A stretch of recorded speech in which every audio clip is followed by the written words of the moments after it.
Hi, Charlie. This is the next chapter. It's chapter 11, and it's called School. He brought them a low type of egg cup full of hot water and a corner of soap cut off of a big cake to wash with. They stood on each side of the bowl, and Little Bear stripped off his bandolier, which left him naked to the waist, and then he lost no time in plunging his arms in and began energetically rubbing the hole at the top part of his body with his wet hands, throwing water everywhere. He made a lot of noise about it, and he seemed to be enjoying himself, although he ignored the soap. Boone was a different matter. Omri had already noticed that Boone was none too fussy about being clean, and in fact, it didn't look as if he had washed or shaved for weeks. Now he approached the hot water gingerly, eyeing Omri as if to see how little washing he could actually get away with. "Come on, Boone. Off with that shirt. You can't wash your neck with the shirt on," said Omri briskly, echoing his mother. With extreme reluctance, shivering theatrically, Boone dragged off his plaid shirt, but keeping his hat on. "I should think your hair could do with a wash, too," said Omri. Boone stared at him. "Wash my hair?" he asked incredulously. "Washing hair's for women. 'Tain't for men." But he did consent to rub his hands lightly over the piece of soap, although grimacing hideously as if it were some slimy dead thing, and washed at least the palms of his hands. Then he rinsed them hastily, smeared some water on his face, and reached for his shirt without even drying himself. "Boone," said Omri sternly. "Just look at Little Bear. You call him dirty, but at least he's washing himself thoroughly. Now you just do something about your neck and, well, under your arms." Boone's look was now one of stark horror. "Under my arms? And your chest, I should think. I'm not taking you to school all sweaty." "Heck, don't you go running down sweat. It's sweat that keeps a man clean." After a lot of bullying, Omri managed to get him to wash at least a few more bits of himself. "You'll have to wash your clothes sometime too," he said. But this was too much for Boone. "Ain't nobody gonna touch my duds, and that's final," he said. "Ain't been washed since I bought 'em. Water takes all the stuffing out of good cloth. Without all the dust and sweat, they don't keep you warm no more." At last they were ready, and Omri pocketed them and ran down to breakfast. He felt tense with excitement. He'd never carried them around the house before. It was just too risky, but not so risky as taking them to school. He felt that having family breakfast with them secretly in his pocket was like training for taking them to school. Breakfast in his house was often a dicey meal anyway, with everybody more or less bad-tempered. Today, for instance, Adiel had lost his football shorts and he was blaming everybody in turn, and their mother had just discovered that Gillen, contrary to his assurances the night before when he had wanted to watch television, had not finished his homework. Their father was grumpy because he had wanted to do some gardening and it was raining yet again. "I know I put them in the laundry basket," Adiel was saying fretfully. "If you did, I washed them, in which case they're back in your top drawer," said his mother. "But you didn't, because I didn't, and now they're not. Now listen to me, Gillen. It's only a little bit of history, one little mini castle to draw and a tiny paragraph to write," said Gillen. "I can do it at school." "Stinking climate," muttered their father. "Those onion sets will rot if I don't get them in the ground soon." "Gillen, did you borrow them?" "I've got my own shorts." Omri ate his cereal in silence, grinning to himself, hugging his secret. He slipped a couple of cornflakes into his pockets. "I bet Omri took them," said Adiel suddenly. Omri looked up. "Took what?" "My shorts." "What on earth would I want your shorts for?" "Well, it might be your idea of a joke to hide them," Adiel retorted. This was not as outrageous as it sounds. It had, until very recently, been a common form of revenge when Adiel or Gillen had been particularly unbearable for Omri to sneak some valuable possession of theirs and hide it. But now, however, Omri felt very far away from such babyishness, and he was quite insulted. "Don't be stupid," he said. "Oh, so you did," said Adiel in triumph. "I did not. You're red in the face. That's proof you're guilty." "I swear," said Omri. "They're probably under your bed," said their mother to Adriel. "Go up and have a look." I have looked. I've looked everywhere. Oh my God, it's starting to hail now, said their father despairingly. So much for the apple blossoms. Under cover of the moans that went up about the prospect of no apples in the autumn and the exclamations about the size of the hailstones, Omri slipped his coat on and he ran through the bouncing ice lumps to school. On the way, he stopped under a protecting yew tree and he took the little men out. He showed them each a large hailstone, which to them was the size of a football. Now, when we get to school, said Omri, you must lie very still and quiet in my pockets. I'm putting you in separate ones because I can't risk any fighting or quarreling. If you're seen, I don't know what will happen. Danger? Asked Little Bear, his eyes gleaming.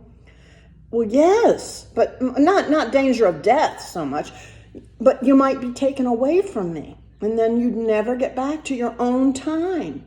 You mean we'd never wake up out of this here drunken dream? Said Boone. Well, if that's how you look at it, no. But Little Bear was staring at him very thoughtfully. Own time, he said musingly. Very strange magic. Omri had never arrived at school with more apprehension in his heart, not even on spelling test days. And yet he was excited, too.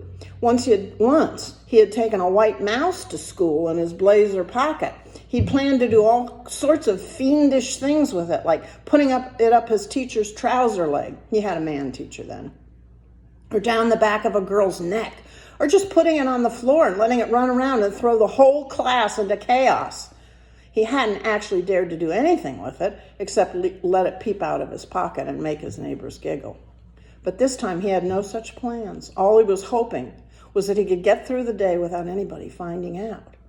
Patrick was waiting for him at the school gate. Have you got him? Yes. Patrick's eyes lit up. Well, I want him. All right, said Omri, but you have to promise that you won't show him to anybody. Omri reached into his right-hand pocket, closed his fingers gently around Boone, and passed him into Patrick's hand. In the moment Omri had let go of him, things started to happen. A particularly nasty little girl called April, who had been right across the playground at the moment of the transaction, was at Patrick's side about 2 seconds later. What have you got there, then? What did he give you? She asked in her voice like a crow's. Patrick flushed red. Nothing. Push off, he said. At once, April pointed her witchy finger at him. Look at Patrick blushing. Look at Patrick blushing, she squawked. Several other children arrived on the scene, as a certain type of child will whenever somebody is getting teased, and soon Patrick and Omri found themselves surrounded. What's he got? I bet it's something horrid. I bet it's a slimy toad, a little wriggly worm more like a beetle. Like him! Omri felt his blood begin to get hot in his head. He longed to bash them all, one by one, or better still, all at once. A giant knocking down hordes of enemies like skittles. He imagined them all rolling backward down a long, wide flight of steps in waves, bowled over by his flashing fist and flying feet. But the best he could manage in reality was to lower his head, and keeping his hand cuffed stiffly over his left pocket, barge through the chanting circle. He caught one of them a good butt in the stomach, which was rather satisfying. Patrick was hot on his heels, and they pelted across the playground and in through the double doors, which fortunately had just been opened. Once inside, they were relatively safe. There were teachers all over the place, and any kind of fighting or taunting above a sly pinch or a snide whisper was out. Patrick and Omri slowed to a walk, went to their places, and sat down, trying to look perfectly calm and ordinary so as not to attract their teacher's attention. Their breathing gave them away, though.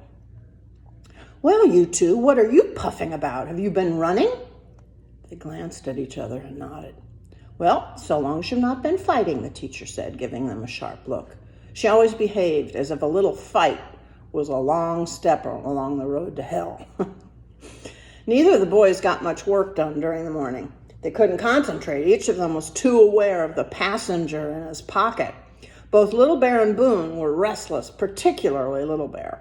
Boone was naturally lazier. He kept dozing off in the dark and then waking with a little jump that made Patrick very nervous.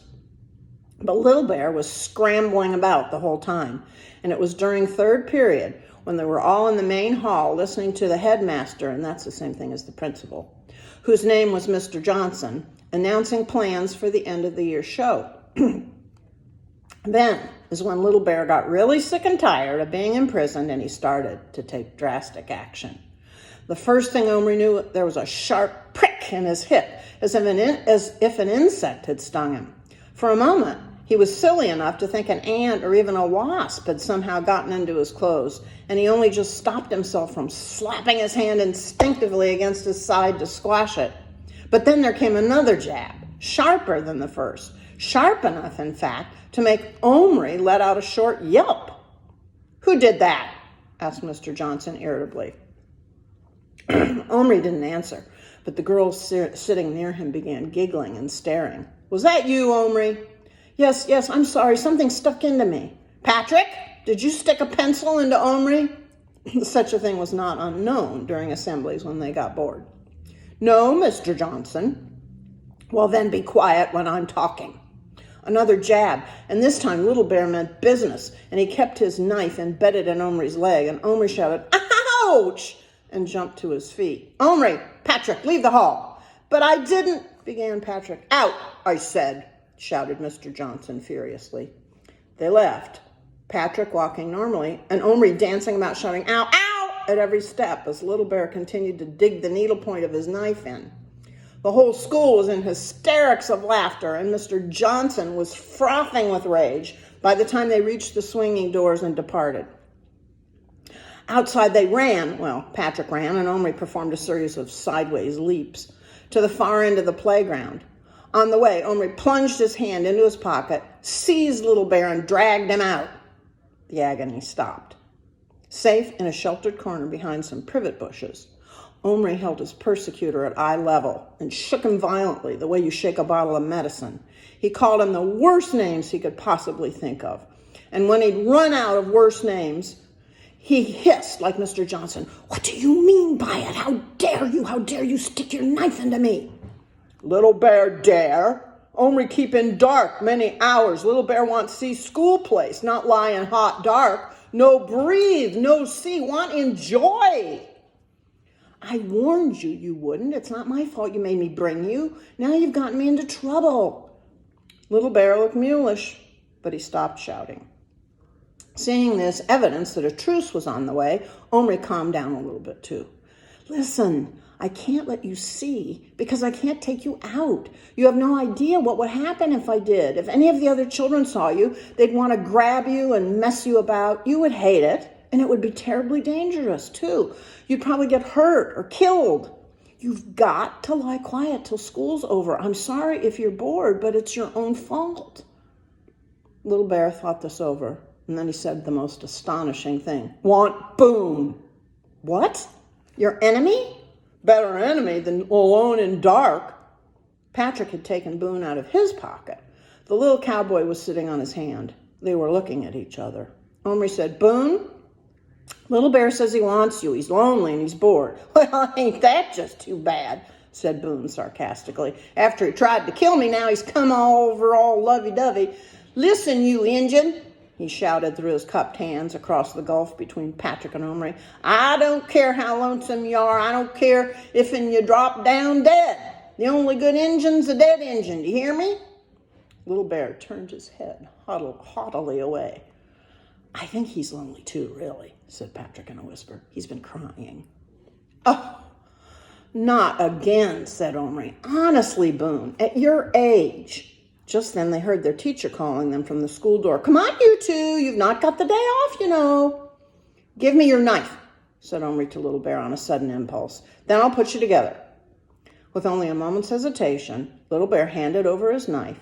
Omri slipped it into the small breast pocket of his shirt, which was empty and where it wouldn't easily get lost.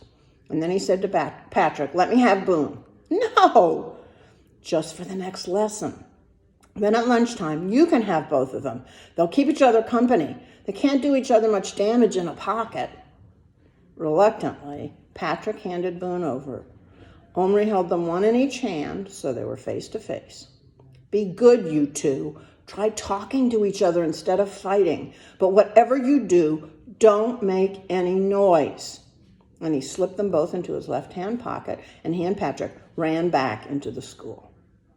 That's the end of chapter 11. I love you. Mwah.